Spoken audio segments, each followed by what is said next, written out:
Hey, what's going on? Welcome back to the channel. In this video, we're going to be taking a look at Chainlink. I do want to say that I'm not a financial advisor. You should do your own research before investing money into crypto. If you haven't seen the previous update, make sure to watch that before watching this one. It's going to be linked in the top right-hand corner of the screen. Now, let's jump straight into the TA. Taking a look at the daily chart, we still have the same Fibonacci retracement from the swing high that we printed all the way back in May of 2021 to the swing low that we printed in December of 2020.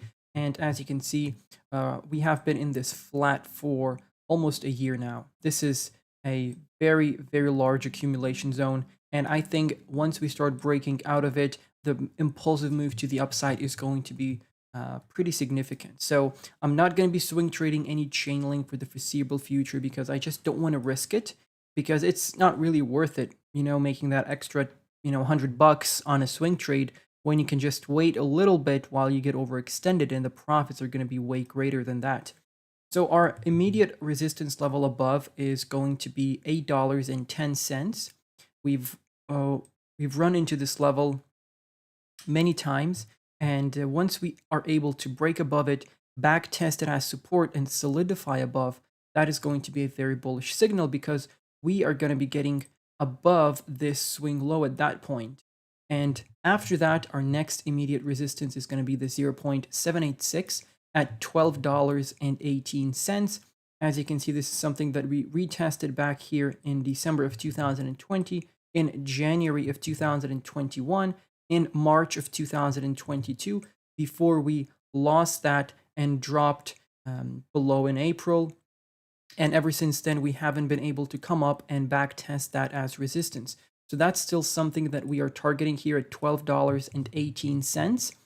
And yeah, that's regarding the daily chart. Also, you do have this channel up pattern that we have broken below. And as you can see, we've been retesting the bottom part of the channel as resistance. So potentially once we break through into the channel, we could back test this upper trend line of the channel as resistance. That's going to be around $10.50-ish, or $10.30.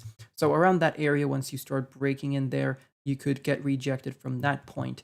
But the important thing here is that we want to be, breaking with authority. We want to be getting good volume candles, because if we don't have the volume confirmation, then that is going to be a fake out, right? You just do something like that and then you continue back down.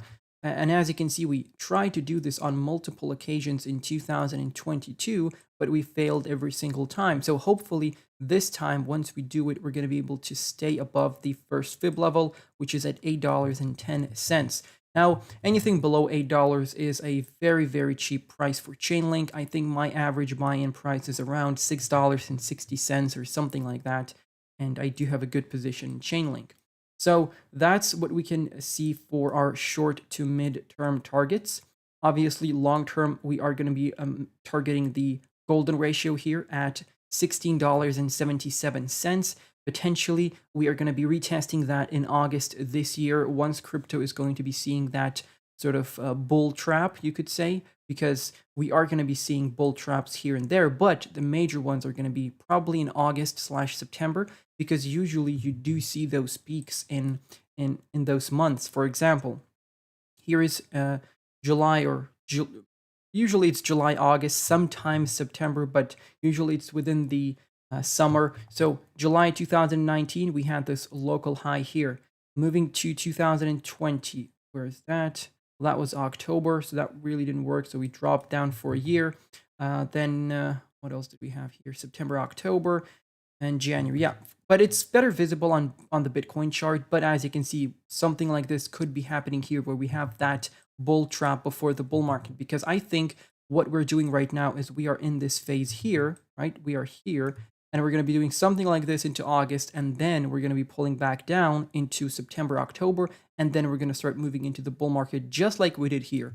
So 2019 is a preparation year for the year before the bull market, if that makes sense. So we're going to be in this area here. 2024 is going to be the 2020 of the previous bull market, and then 2025 is going to be the 2021 of the previous bull market, if that makes sense. So that is what I'm looking at. Also, the green support trend line here acted as a great support level. We talked about it in the previous updates. We were targeting this, and from there, you were already seeing at 23% of profit. So that was a great entry. And also, this is positive because we are printing a higher low, as you can see. So our important thing here is to break this high and to continue above it and trade that higher high, because in an uptrend, you do need higher highs and higher lows. So if we start doing something like this, where we run into the first fib level and we get rejected back down, that's negative, and you're going to end up invalidating the trend. And potentially at that point, you could look at a move all the way down to the green trend line once again, which was at around about $6. So yeah, have some buy limit orders in case we do see a pullback on March 22nd, because that's when we're going to be having the FOMC meeting. Jerome Powell could be either hawkish or very dovish. We don't know, but we do know that he's going to be spewing a lot of bull crap, so that's for sure. And jumping into the daily chart, what we can take a look at here is this yellow descending resistance trend line. As you can see, we did have multiple retests as resistance. 1, 2, that little fake out there, 5. So 5 touches since August of 2022. Potentially right now we might run into that level there, get rejected, and pull back down. Back to the pink trend line. Potentially that's going to be happening. So if you're looking for a swing trade, you're looking for an exit point on the RSI, that is going to be a good one. Also, the white resistance trend line above at 66.8 is going to be a nice level to take some profits. Overall, we are not very overbought, not very oversold, sitting right smack dab in the middle. Now, let's switch over to the Binance website. And before we continue with the video, guys, I quickly want to give a shout out to everyone who has joined my Patreon. Thank you very much. And if you want to become a part of the Patreon and, get access to a lot of exclusive content, such as podcast episodes for patrons only, my trade alerts, my entire portfolio. I share everything that I buy and everything that I sell. If you want to leave some requests, we can take a look at your projects on Patreon. So there's a lot of cool stuff going on there. I try to do daily updates and daily posts in there. So if you want to try it out for free, you can do that as well. There's a 7-day free trial, so you can do that and let me know what you think. Let's get on with the video.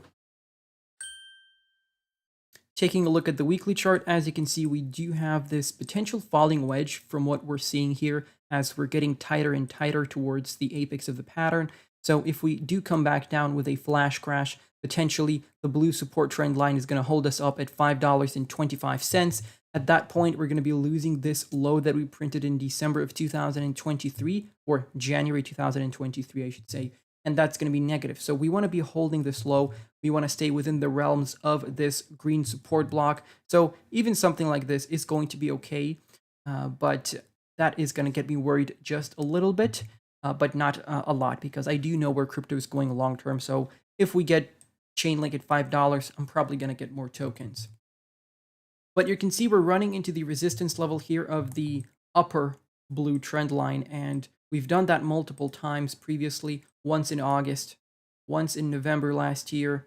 We had a wick here in October as well. We had a little fake out in February this year. We came back down into the green support block, and now we're trying to break above. And we're sort of getting above the 20 EMA right now, but overall, if we don't see a strong breakout towards the 55 EMA here, towards the 0.236 at $9.45, I wouldn't really be expecting anything else to come after that. Because if we take a look at the volume, we had good volume last week, but so far the week just opened up, this candle, the latest one. So we're gonna have to wait and see what happens at the FOMC meeting. And if we take a look at the weekly stochastic, we just started recovering from the oversold. So what else do we have? The MACD. Let's take a look at the MACD. We're trying to get above the histogram. This bullish cross in July was a good indicator to start accumulating. And yeah, that's pretty much it. The fib that I have here is set up from the swing low in January this year to the swing high in May 2021. And we have our 1.618 target at $207. I think that is doable for Chainlink, especially with the amount of projects that they're working with and with the staking coming out. And I think Chainlink is going to be one of the leading projects in the next bull market. So this is a powerful oracle, and it's interesting how other oracles will perform against Chainlink, but Chainlink is going to remain the big boy in my opinion. So obviously the golden ratio here at $22 is going to be a major level to break through, because that has been our support during the 2021 pullback in both the summer and the winter periods. Then we broke below, we back tested as resistance in March last year, and then we came back down. So this golden pocket here between the 0.5 and the 0.618 is going to be a major level to keep an eye on. So that is pretty much it. Thank you all for watching. If I missed out anything important on the charts, please let me know down below in the comment section, and I'm going to see you in the next update. Take care.